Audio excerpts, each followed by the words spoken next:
LAC में इसके क्या असर दिखाई दे रहे हैं, हमारे संवाददाता अभिषेक उपाध्याय वहां मौजूद हैं। अभिषेक, ओवर टू यू। आपके साथ जो मेहमान मौजूद हैं आज की सुबह, उनको क्या दिखाई दे रहा है भारत और चीन के बीच जो चल रहा है उस लिहाज से? बिल्कुल, देखिए यहाँ पर काफ़ी दिनों से हम हैं यहाँ पर दिनेश, और एक बात एकदम क्लियर है, ये जो आप बता रहे हैं कि चीन में जिस तरह से उलटफेर की नौबत है, शी जिनपिंग की अपनी कुर्सी खतरे में है, वही असर यहाँ दिखाई पड़ रहा है। और यहाँ पर लगातार हम देख रहे हैं कि पीछे ढकेले जाने के बाद भी जो बिलिजरेंस दिखाई पड़ रहा है चीनी आर्मी का, वो वही घरेलू हालातों का नतीजा है। और चूंकि आपने ये भी कहा दिनेश कि यहाँ पर हमारे साथ जो मेहमान है लेफ्टिनेंट जनरल गुरमीत सिंह हमारे साथ में, स्क्वाड्रन जनरल वरुण पवार हमारे साथ में। गुरमीत जी तो पहले खुद ही बताएंगे कि वो क्या महसूस कर रहे हैं, वो आज यहाँ पर आए हैं, बहुत अच्छा उनको तजुर्बा इलाकों का। दिनेश, गुरमीत जी। देखिए जी, यहाँ पर आकर जो महसूस हो रहा है कि जो स्थिति है पूर्ण रूप में भारत की मजबूत हो गई है। पहली बात तो ये है कि जो भी एलओसी के ऊपर में हमारी पोजीशंस हैं, जो डोमिनेटिंग और स्ट्रेटेजिक हाइट्स जो 29 अगस्त के बाद में पकड़ी हैं हमारी सेना ने, और जिस चुस्ती के साथ में प्रिएम्प्टिव ऑपरेशन किया और इलाके को डोमिनेट कर रहे हैं। देखिए, बड़ी बात यह है कि चाइना और पीएलए गलती पर गलती की इन्होंने।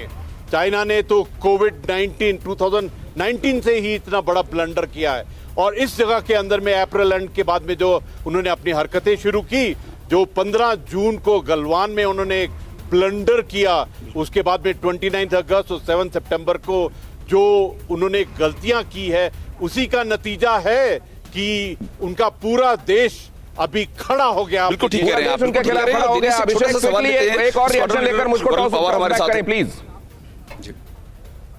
बिल्कुल बिल्कुल बिल्कुल, वही मैं कह रहा था कि वरुण पवार जी हमारे साथ हैं। वरुण, आप यहाँ पर जो देख रही है, देखिए एयर पावर बहुत मजबूत हो, एयर डोमिनेंस की जो बात होती है, मुझे आप यहीं पर मौजूद हैं, आप ग्राउंड जीरो पे मौजूद हैं, एयर डोमिनेंस समझाइए, यहाँ जो हमारी एयर डोमिनेंस है वो चीन पर कितनी भारी है?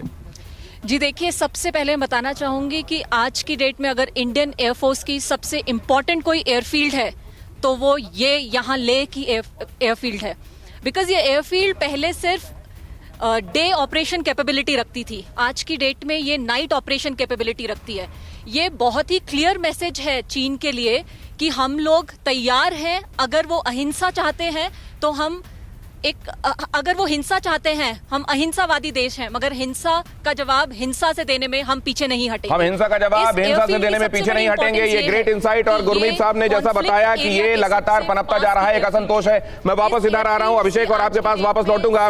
विष्णु प्रकाश जी और साइबल हमारे साथ जुड़े हुए हैं, लेकिन सबसे पहले मैं आपके पास आना चाहता हूं मनीष झा। ये जो रिपोर्ट आई है, एक्सप्रेस वहां का एक प्रतिष्ठित अखबार, और उसने जिन सोर्सेस का हवाला देकर ये बात कही है, ये बात कितनी पुख्ता लग रही है, और शी जिनपिंग के लिए ये डेस्परेशन किस हद तक जा सकता है? क्विकली देखिए दिनेश, जैसा कि आपने भी जिक्र किया, पिछले दिनों हम सब ने देखा था कि कम्युनिस्ट पार्टी स्कूल की प्रोफेसर काई सिया, उन्होंने खुद बताया कि किस तरह का असंतोष एक बड़े समुदाय में कम्युनिस्ट पार्टी के है, जो सीनियर लीडरशिप में, जिन्हें यह लगता है कि शी जिनपिंग सबको साथ लेकर नहीं चल रहे हैं, कम्युनिस्ट पार्टी को वो एक माफिया बॉस की तरह से चला रहे हैं, और बहुत सारे जो आप कहें प्रभावशाली ग्रुप उनके खिलाफ हैं। लेकिन वहीं दूसरी तरफ मैं आपको कहूं कि पिछले कई वर्षों से जो मैंने कम्युनिस्ट पार्टी की कार्यशैली को बहुत नजदीक से देखा है, अभी भी उस पार्टी पर, सरकार में और देश के सत्ता तंत्र में शी जिनपिंग का बहुत ही ज्यादा, अगर आप कहें, कंट्रोल है। शी जिनपिंग का बहुत बड़ा कंट्रोल। उसी अखबार के हवाले से यह कहा गया है कि ये प्लेनेट में अकेला ऐसा हुक्मरान है जिसने 11 अहम कुर्सियां अपने नीचे रख रखी हैं। 11 कुर्सियों पर काबिज है ये आदमी, और इसीलिए इसका इस हद तक कंट्रोल बताया जा रहा है। अड़ी सोमवार से शुक्रवार शाम 6 बजे सिर्फ TV9 भारतवर्ष पर।